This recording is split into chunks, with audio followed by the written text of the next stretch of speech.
আহ, সবাই তো জানেনই আমরা চ্যাম্পিয়নের জন্য দল করতেছি। যদি আল্লাহ সুবহানাহু ওয়া তাআলা আমাদেরকে কবুল করে আমরা ইনশাল্লাহ চ্যাম্পিয়ন হব। আপনারা জানেন যে টিমের সবচেয়ে বড় আকর্ষণ সাকিব আল হাসান। আমার সাথে কথা হয়েছে, ও আমেরিকাতে ছিল। তো ঘরের ছেলে ঘরে আসতেছে, এটা হলো সবচেয়ে বড় নিউজ। ভাই সাকিব কি আসলে আসতে পারবে?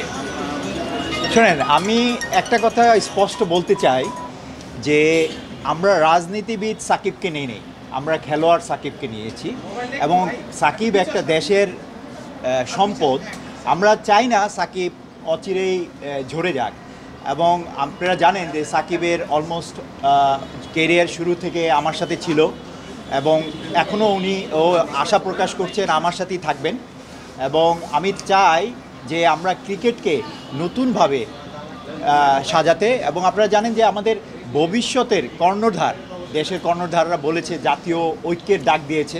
আমি চাই আমাদের ক্রিকেটেও সেভাবে সবাই কীভাবে ঐক্যের মতের ভিত্তিতে আমরা ক্রিকেটকে বাংলাদেশের এক নম্বর ব্র্যান্ড করতে পারি সেভাবে কাজ করি।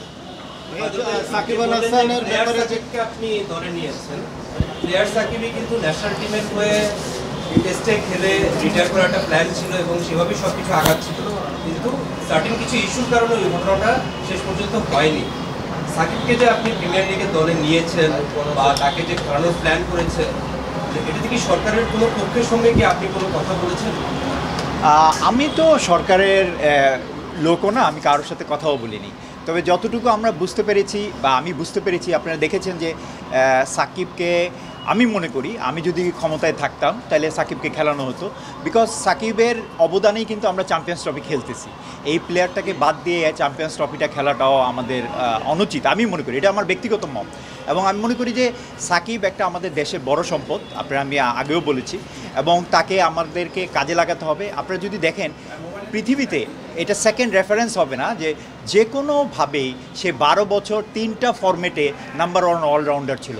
এটা পৃথিবীতে আর আসবে কিনা আমি সন্দেহ।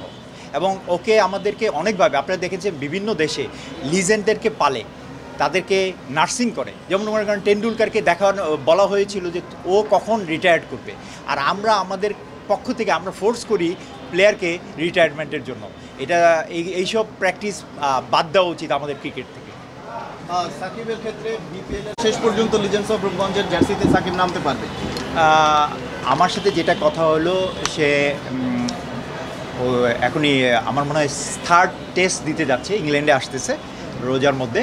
ওই টেস্টে একটা কোচও দিয়েছে ইংল্যান্ডের, এবং সে কোচ এগ্রি করলে সে আবার পরীক্ষা দিবে, এবং পরীক্ষায় পাশ করলে আমার ধারণা আমি বাংলাদেশে সে খেলতে পারবে।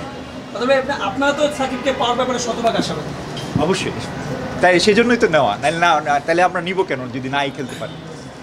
মাশরাফি সাকিবের পাশাপাশি মাশরাফির দীর্ঘদিন লেজেন্ডস অফ রূপগঞ্জে খেলেছেন আপনারা। জি, মাশরাফির ব্যাপারে বা ওকে দলে নেওয়ার জন্য আপনাদের কোনো ইয়ে ছিল? আপনারা জানেন যে আমরা গত 10 বছরই আমি চ্যাম্পিয়ন হতে চেষ্টা করেছি। বিভিন্ন প্রতিকূলতার জন্য আমি চ্যাম্পিয়ন হতে পারিনি। আমার টিমে বিভিন্নভাবে প্লেয়াররা খেললে বা ন্যাশনাল টিমের প্লেয়ারদেরকে খেলতে দেওয়া হয়নি, এবং এবং এবং বিভিন্নভাবে তাদেরকে ন্যাশনাল টিমে নেওয়া হতো না, সেভাবে হুমকি দেওয়া হতো। তা আমি মনে করি যে এবছর আমরা একটু চ্যাম্পিয়ন, মাশরাফি তো অ্যানাদার লিজেন্ড, ওর ক্রিকেটের একটু পড়তির দিকে। তা আমরা চেষ্টা করেছি এবার ইয়াং এবং অভিজ্ঞতার সমন্বয়ে চ্যাম্পিয়ন ফাইট একটা দেওয়ার জন্য। এবং আমি আশা করছি যদি মাঠে পারফরমেন্স করে, এবং মাঠে পারফরমেন্সের সাথে মাঠ ঠিক থাকতে হবে, আম্পায়ারিং ঠিক থাকতে হবে, সমস্ত পরিবেশ ঠিক থাকলে ভালো খেলা আমরা দিতে পারবো এবং আমরা চ্যাম্পিয়ন হবো ইনশাআল্লাহ। আপনাদের দলের ক্যাপ্টেন কি? আমাদের এখনও ঠিক টিম ম্যানেজমেন্ট ঠিক করে নেই, তবে আমার ধারণা আকবর আলী আছেন, সাইফ আসাল আছেন, সাকিব থাকবে। মানে এটা টিমের কন্ডিশনের উপরে নির্ভর করে ক্যাপ্টেন কী হবে। আপনারা দেখবেন 3 তারিখ তো খেলা।